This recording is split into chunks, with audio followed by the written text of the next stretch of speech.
Hello guys, bersama saya lagi dalam Orek Nopo Channel.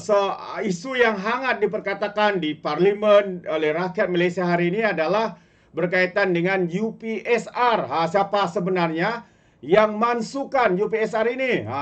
Jadi dengan tidak semena-mena sahabat semua, Dr. Mazli Malik pula yang disebut-sebut. Ya, kononnya beliaulah yang membuat keputusan untuk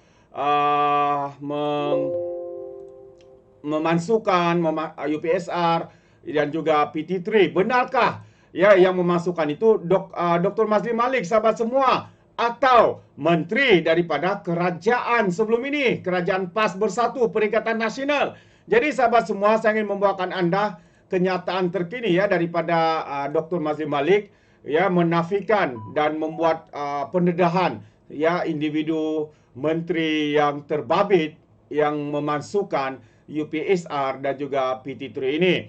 Jadi melalui respon terkini daripada Dr. Mazli Malik, katanya celah mana pula Mazli Malik hapuskan UPSR, PT3, itu antara kenyataan ya yang menarik untuk saya kongsikan yang dilaporkan oleh Harapan Daily. Jadi bekas Menteri Pendidikan Dr. Mazli Malik tampil bersuara ketika namanya kena petik ekoran desakan supaya ujian pencapaian sekolah rendah UPSR dan pentafsiran tingkatan 3 dikembalikan. Beliau menjelaskan bahwa Raji Jidin ketika menjadi Menteri Kanan Pendidikan yang memasukkan UPSR dan PT3 manakala Menteri Pendidikan Fadil Siddiq pula mengekalkan pemansuhan tersebut. Jadi celah mana pula Mazli Malik yang hapuskan, katanya di Facebook. Beliau diikuti emoji ketawa.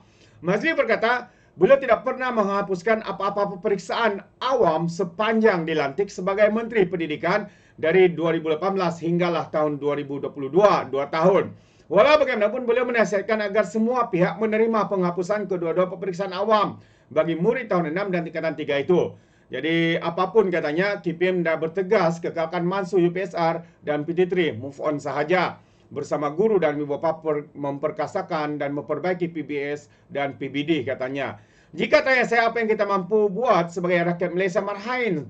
Soalnya guru-guru dan ibu bapa lah memupuk gaya hidup membaca, berfikiran kritis dan juga minda saintifik di kalangan anak-anak.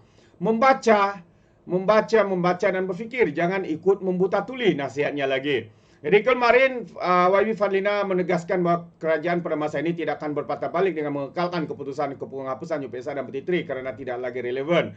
Walaupun begitu sahabat semua, walaupun tidak kementerian sekarang mengekalkan, tapi tidak bermaksud katanya bahwa tidak akan atau tidak ada peperiksaan ataupun exam yang dihadapi oleh pelajar-pelajar ya darjah 6 maupun tingkatan 3. Berbeza pula dengan kerajaan PAS dan Bersatu, mereka hanya tahu untuk memasukkan isu ini peperiksaan UPSR dan juga PT3, tapi tidak ada tindakan ya untuk melengkapkan pemansuhan itu. Jadi ini yang membezakan sahabat semua antara kerajaan PAS Bersatu dengan kerajaan yang ada pada hari ini, Kerajaan Malaysia Madani.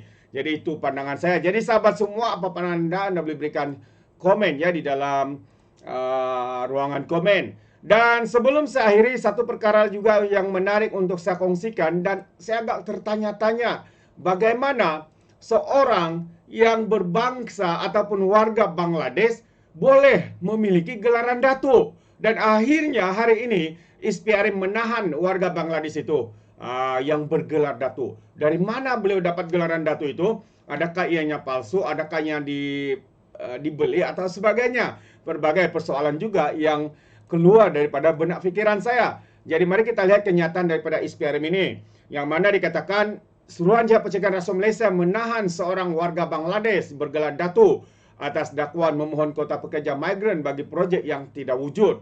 Suspek yang juga pengarah syarikat didakwa membuat dua permohonan kota melibatkan 600 pekerja. Dua permohonan ini melibatkan pembayaran levy kira-kira 650,000 dan RM 460,000 kata sumber SPRM seperti dipetik FMT. Sebelum ini, Malaysia kini melaporkan sebuah agensi pekerjaan Bangladesh membuat laporan polis yang membabitkan 3 rakyat Malaysia didakwa menyamar sebagai wakil kerajaan, terlibat dalam siasatan berkaitan penggubahan wang haram, pemerasan dan pemerdagangan manusia terhadap pekerja Bangladesh.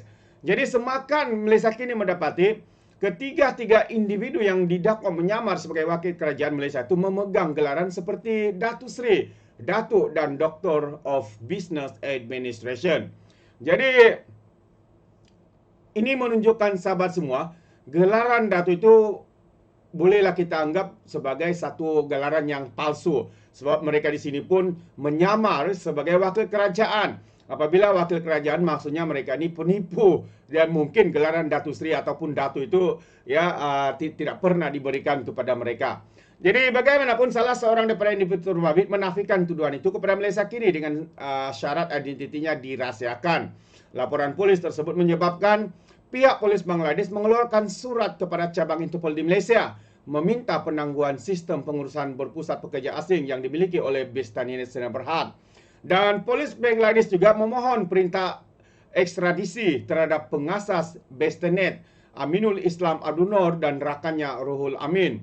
Jadi permintaan ini dibuat susulan dakwaan terhadap kedua-dua lelaki itu membabitkan pengubahan wang haram, pemerasan dan pemerdangan manusia pekerja asing.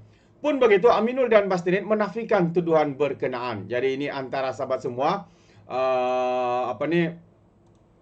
kenyataan ya daripada individu yang dikatakan terbabit ya di dalam penyamaran, membuat tuntutan dan sebagainya. Dan akhir sekali laporan SPRM, laporan SPRM